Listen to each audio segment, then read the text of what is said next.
Walking along the snowy fields, the white hair is dangling from my belt, lifeless, the words, "Kill me," calling to me like a phantom, distracting me from the freezing weather.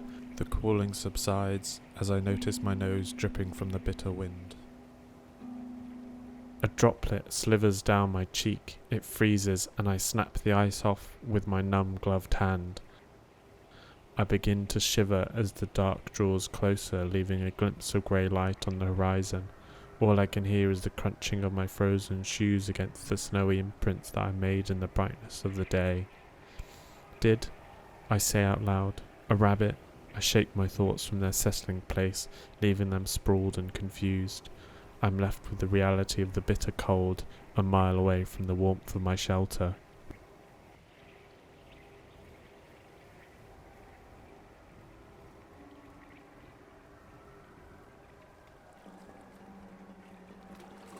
Bright, startling white light washes over me as the feeling of nothingness I once shared with a group of strangers is whisked away from me and is replaced by the lapping of water and the smell of a salty brine that curls through my nose.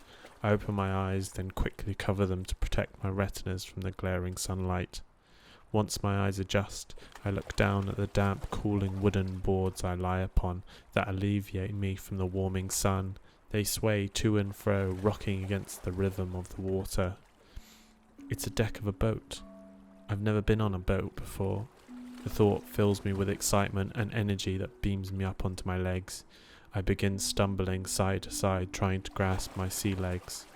As I begin finding my balance on my bare feet, I look behind me to see a lone oarsman, a burly short man. He is deep in thought. His eyes gaze through me like I'm a ghost in the haze. "Hello?"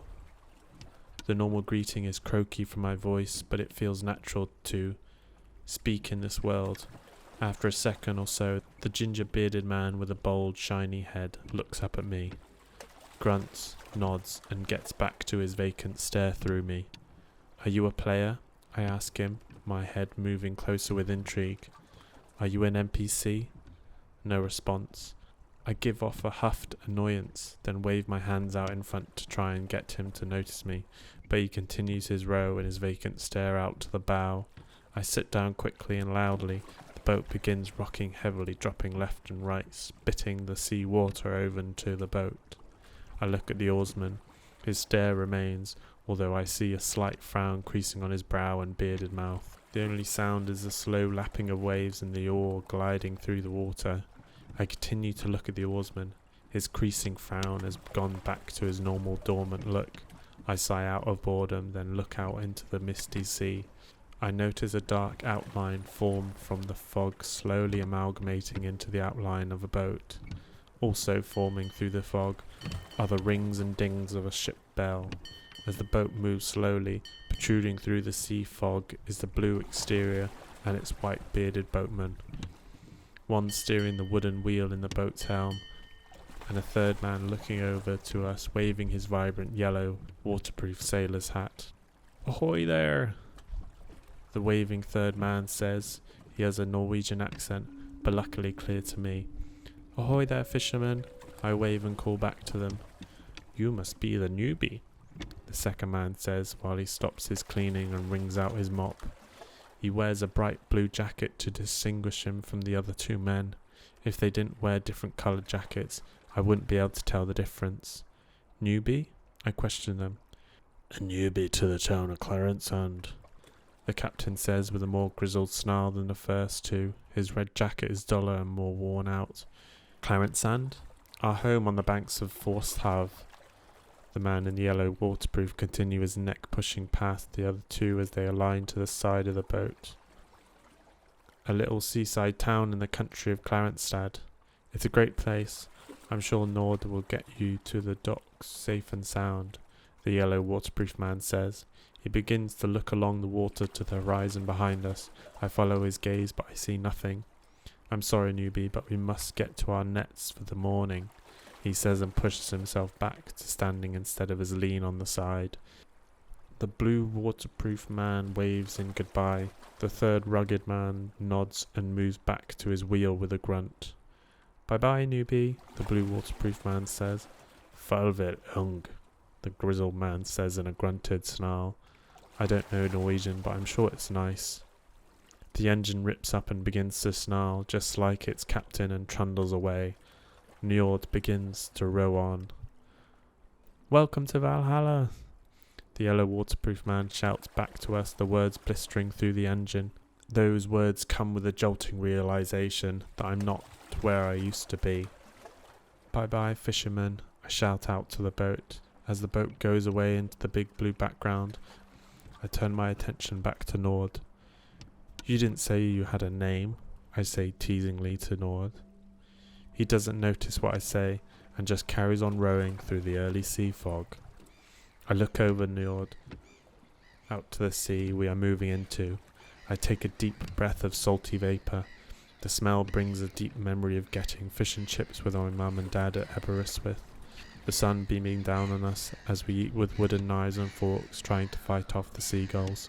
It sends a smile across my face and brings a welled up tear trickling across and down to join the other salty water underneath me. Is this really Valhalla? I think to myself, the feelings and the physicality making me question how this can be a virtual world. The thought in the sea fog is pushed aside though, as another silhouette peeps out through the horizon, slowly revealing the rocky terrain of land. I collapse onto my makeshift bed.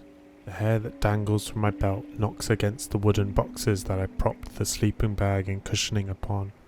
I stare up at the ceiling of my shelter, the darkness filling the room, the small grey silver of light trying to push its way into my room from the ajar door. The warmth that I created from pushing through the final mile is quickly drowned out by the bitter night air. I begin to shake violently, my hands shaking. I wriggle the sleeping bag around me, trying to relieve the chattering muscles of my body. I sit up, trying not to get too warm and fall asleep from the exhaustion. I rummage through my bag at the side of my bed and pull out the final 2 pieces of jerky that remain in my supply. I devour the first piece and stare out into the open door and grey light glaring onto the tree outside my shelter, its movement hypnotizing. Left to right, chew chew chew, left to right, chew chew. I move swiftly on to the next jerky. I take my first bite and regain my thoughts, feelings, touch, taste, and the bitter cold.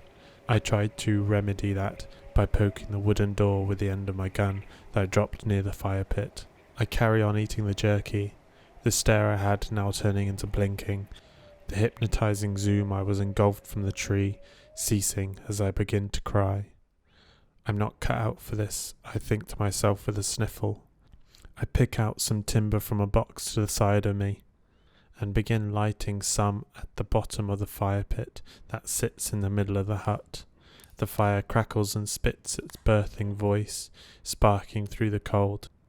I begin placing hay and then bigger timber as it grows steadily into a warm embrace, a much needed heat amongst the chill. I look down at the hair which now lies on the floor, its eyes forced closed when I first plucked up the courage to pick it up from the bottom of the hedgerow. Confliction begins to bellow through me as I think about what must be done for survival. I feel nauseous and grasp the flask at my hip, trying to quell the sick, and move the flask above me. My head follows and I open my mouth like a baby bird. When the first drop of water hits my mouth, the parchness strikes my brain like a lightning bolt. I quickly grasp for another flask, and down the water too quickly. I cough, splutter, and eventually vomit up the water, spilling out over onto the wooden floorboard. I hold back the jerky from coming up, and breathe through the feeling of dizziness that hits me like a brick. The nausea subsides, thankfully. I grab hold of the hair, and begin skinning the poor helpless animal, the fine white hair like the powdered snow I found it in. I put it over the fire and cut it into strips of jerky. I cut through the flesh, squinting, trying not to let my inner trembling child out. Survival. I've got to survive, I say through gritted teeth. I finish cutting the hair, drink the last droplets of water in my flask. Then I bite the final morsel of the pre-prepared jerky slowly, feeling a sense of sustenance that I've been looking for come to me. Finally, I push myself up and begin stumbling over to my bed and pass out, letting the darkness of the night take me away till the dim morning light shudders me awake again.